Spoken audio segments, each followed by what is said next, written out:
Hello and welcome to this edition of Bayou Time. I'm your host, Keith Whiteside, licensed clinical social worker with Charitable Home Care. Very glad you are joining us. However you may be joining us, we appreciate it. And speaking about being happy of those joining us, we got Earl Eues back in the house. Earl, welcome to the program. Hey, Keith. As always, it's great to be here. I appreciate that. Thank you very much. Of course, Earl is the director of Charitable Parish Office of Homeland Security and Emergency Preparedness. And, Earl, I like the fact that we kind of spend a little time talking about COVID every time you come on, and we don't have the extreme issues with COVID, but COVID's still around. Yeah, we still have some cases of COVID. In fact, I had spoken to our regional medical director a couple weeks ago, and there seems to be, not a large uptick, but it's still around. Right. And they still have cases here, and we've like we've been saying all along. If you're sick, don't go to work. Right. Try to stay home if you're sick, and there are COVID tests still available. So take a COVID test if you see if you have it or you don't. But you might have the flu. That's right. That's right. So it's good to still be vigilant. Wash your hands. Now we're in a lot of parties, a lot of Christmas time. Right. It's a little different than what Right. we used to. It's Mm-hmm. we're back to hugging people and shaking everybody's hands, and just be cautious. There's a lot more hand sanitizer around than there used to be. Right. So use it. Use it. Right. If you feel uncomfortable, if you're going into a large crowd of people, if you feel uncomfortable, instead of not going, wear a mask. Yeah. Yeah, and masks are still very normalized. I don't want people to think that, I can't go. Well, you can go and you can wear a mask. I keep masks with me all the time. Yeah, I mean, you still see it in the grocery stores and Right. some of the Right. places that you may frequent, and you'll see people with masks. But like I said, it's different than it was 5 years ago. If you saw somebody with a mask, you're like, "Oh my God, what do they have?" Right. Yeah. What's wrong with them? Right. Instead of what's Yeah. wrong with the scenario or So the environment. So if you wear a mask, nobody's going to say anything. No.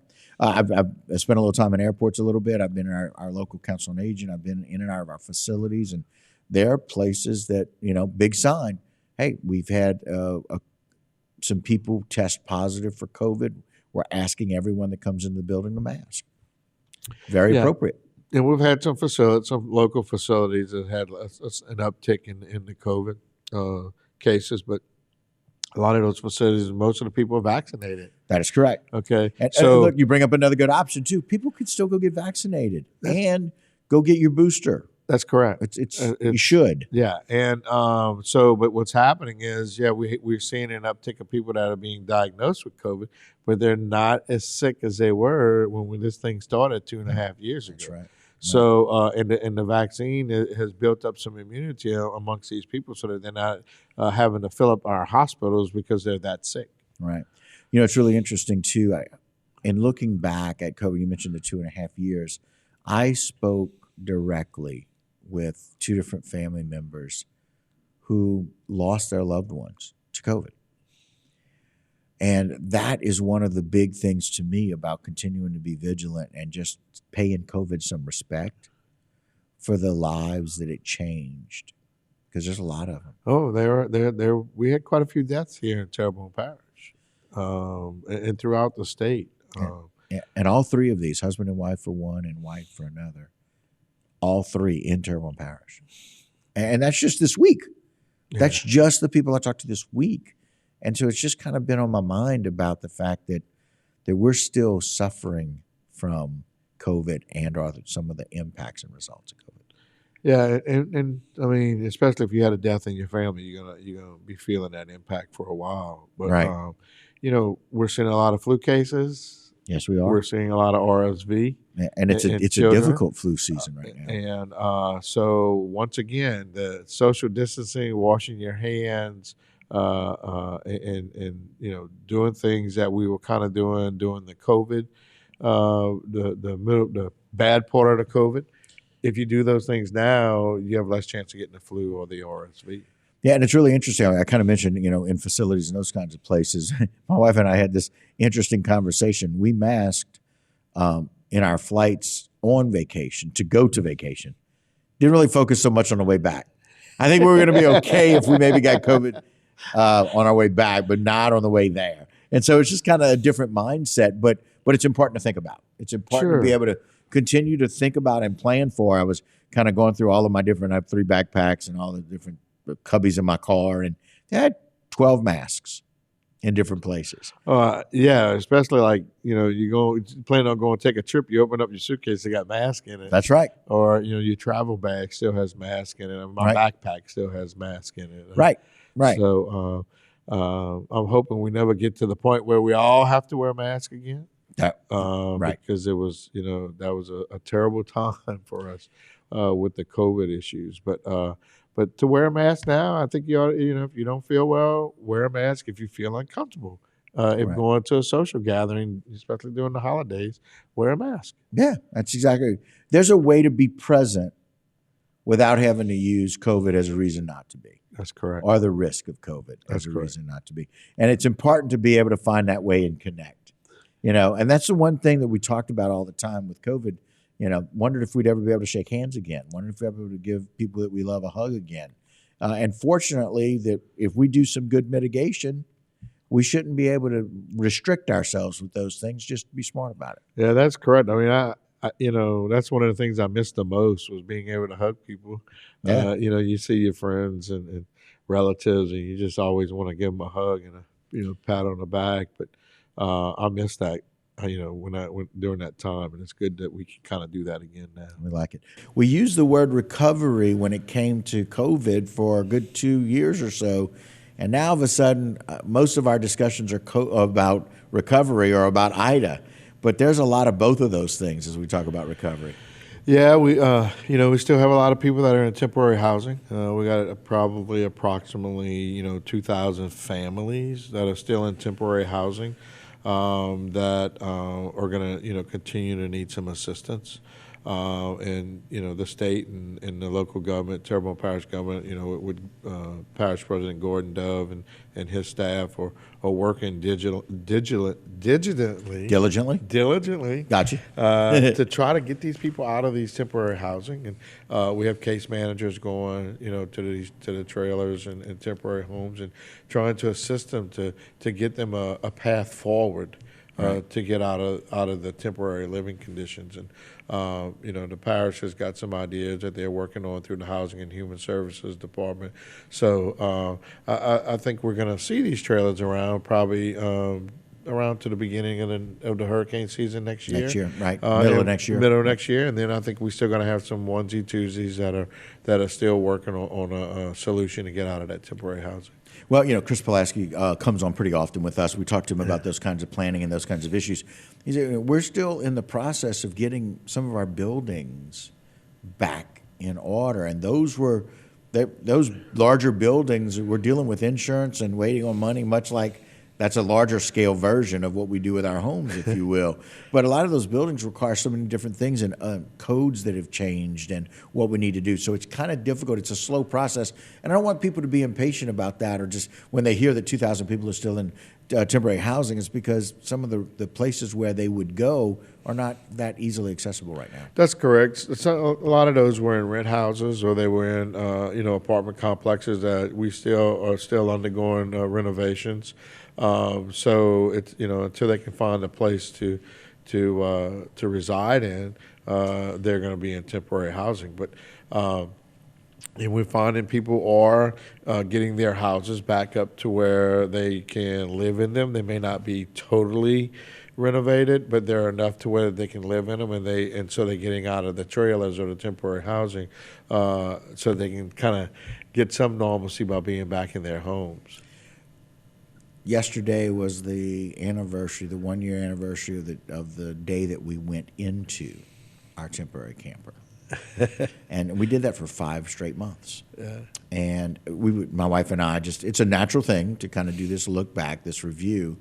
And I was very thankful for it, very appreciative. And at the same time, I won't be going camping ever again. We've owned campers. That temporary camper for us was our third, and it wasn't ours, but boy, it was home because it had to be. And it's interesting that I'm hoping that people will be able, if they're still in those temporary housing, to find a way to lean on our community a little bit to make it feel like home. We got a lot of programs right now, toy drives and the community giving back, it's remarkable how helpful and wonderful that is. Yeah, to I mean, see. and that's what makes our community so great is the help that we give each other, and it's always been like that. Yes. No matter what the disaster was or what the issue was, we always are there to help our neighbors. The food bank here, in Terrebonne Parish and also in Lafourche, man, they're giving out so many more meals right now than what they're used to giving, and they need some support. They need some help. So, if you got a little extra, help out the food bank. Right. Plenty of toy drives going on right Right. now to help the kids have a Christmas. So if you're in the department store and you got a little extra, pick up a toy or maybe some clothing or something and donate it to whatever agency you want to give it to. Tie Spike giveaway. Doesn't matter what it Yeah, is. there's a lot of them out there, and just every little bit helps. Every little bit helps. Well, and it's just, and that little bit, we don't realize all the time how that little bit will go such a long way. Just a smile on a child's face Christmas morning. That's a big deal. Yeah, and to be honest with you, the toy drives relieve a lot of stress on the parents. Yes. Also. Yeah. Knowing that they will be able to have at least something to give their children, because all of us as parents want to make sure our children are taken care of, and to kind of help relieve some of that stress on the parent is a big help during during the holiday season, because we know we have increases in issues.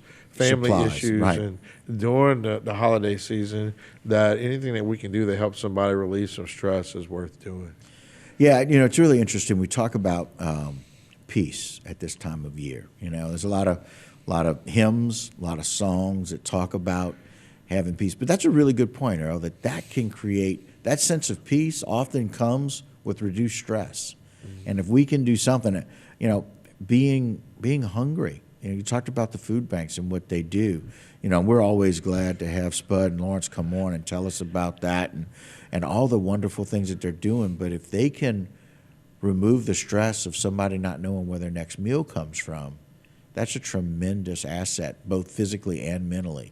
And I think you're right about being able to have something for our kids and taking some stress off of the parents or those who are running the household. Yeah, and your giving kind of helps you out too. Kind of gives you a good feeling of Christmas and helping other people, and knowing that you probably did put a smile on somebody else's face, or you may have provided a meal for somebody to eat while you were eating at your Christmas dinner, or Thanksgiving's past, but while you're sitting down at your Christmas dinner, you help someone else.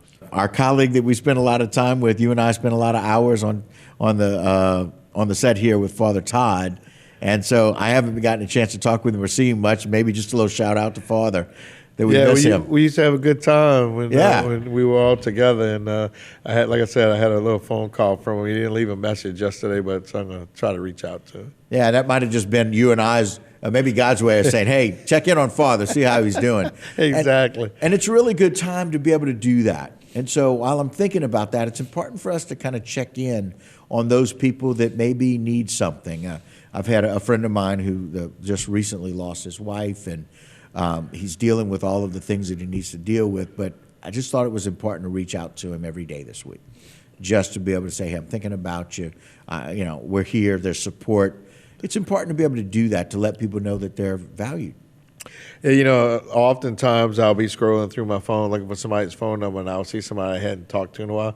It's so easy to push that and then send them a little text message. Yeah. That's all you have to do. Right. Just send them a little text message, and, so just to let them know, hey, I'm still alive and I'm thinking about you. That's exactly right. You matter. You matter. Now, speaking of people that matter, let's just talk a little bit about the team that you guys have at the EOC and emergency preparedness.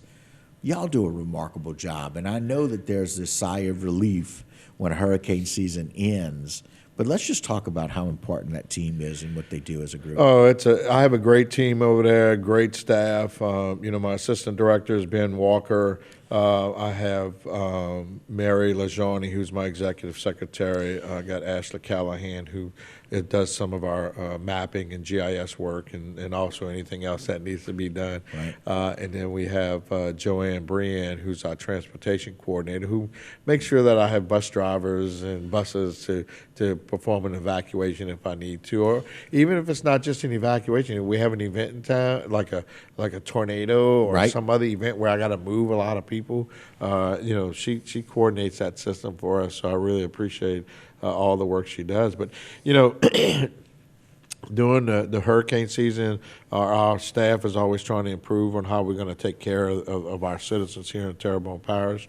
And then, for us, November 30th is a happy day for us. Oh, it is happy day. It's the end of hurricane season. Right. So we do get a little sigh of relief when that day comes around, especially when we didn't have any systems in the Gulf this year. That's right. In fact, the state of Louisiana was never in the cone of error this year. Never in the cone of error. So it's a beautiful thing. It is, and I prayed a lot for a slow season or no season, okay, which the good Lord gave me, because we had 9,000 people in temporary trailers that we would have to evacuate. Even for a minor storm or tropical system. So we were prepared for that. We're continuing to be prepared to take care of our residents that are in temporary housing. But, now usually in the month of December, we kind of take, a little breather. I make sure that they spend time with their families during the holiday season. And then come January 1st is back up to planning again for the next hurricane season, because it does take us 6 months to make sure that we have everything still in place and all the agreements and everything that we need to make sure the residents are taken care of. Well, I'm glad that first agreement was something that was well heard and listened for. I got to tell you, it wasn't about me. It was about these people that were in temporary dwellings and temporary sheltering. And I just was very, very thankful. That's the one thing I'm most thankful for this year, is that our area did not have to deal with even a difficult tropical storm. There was one minor storm that came through, but didn't really create much difficulty. We had for us. people still doing repairs right now. Oh, God, yeah. And for us to experience some type of major hurricane again, when people were trying to do repairs, it would just have been devastating for our community here. So I know everybody's asking for 10 years without another hurricane. And I didn't go 10. I'd love to go 10 years too, but we always need to be vigilant and be prepared, because they seem to be coming more and more now than in the past. And maybe this past year it may be the start of a downturn. I don't, like a decade or time frame where we don't have a lot of storms, and it all depends on the atmosphere and the weather conditions all across the world on what kind of hurricane season we're gonna have. Right. And so one of those things that I think is very important is for us just to always be fun. Look, I'll take a year at a time. I don't need 10. I'll be glad to be able to. I'm hoping to be able to report it's been 10 years. That would be a happy day for both of us, I know. But one of those things is we just need to make sure that we're taking care of ourselves and each other. And so it's important that we look out for our neighbors. Text an old friend if we get a chance to. Check in on your neighbors, especially those people that are a little bit older or those that maybe have had some medical changes. It's important for us to kind of be prepared to help others this time of year. Yeah, and we still need to be vigilant. We're in the winter time, and coming up on the winter, we may have some hard freezes and some cold, very cold days may be coming up. In those cases, we need to make sure we check on our friends and relatives that may be susceptible to the cold. And make sure that they're taken care of and they have the supplies that they need in the event that we have to stay in a couple of days because the roads are iced over or something. Right. We'll take a snow day over a hurricane any day. You're correct. Yeah. You're correct. Earl, I thank you so very much for your time as always. Thank you for you and your team and what you do, keeping us prepared, keeping us safe, and making a plan for how we can do that in the future. It's much appreciated. Well, thank you, Keith, and thanks, HTV, for allowing me to come on and give people the information that they need when it's time. Absolutely. We'll keep doing that. Thank you, my friend. right. All right, and we'll reach out to Father Todd. Yeah. All right, guys, that'll do it for this particular segment of Bayou Time. Don't go anywhere. A lot more local programming here on HTV.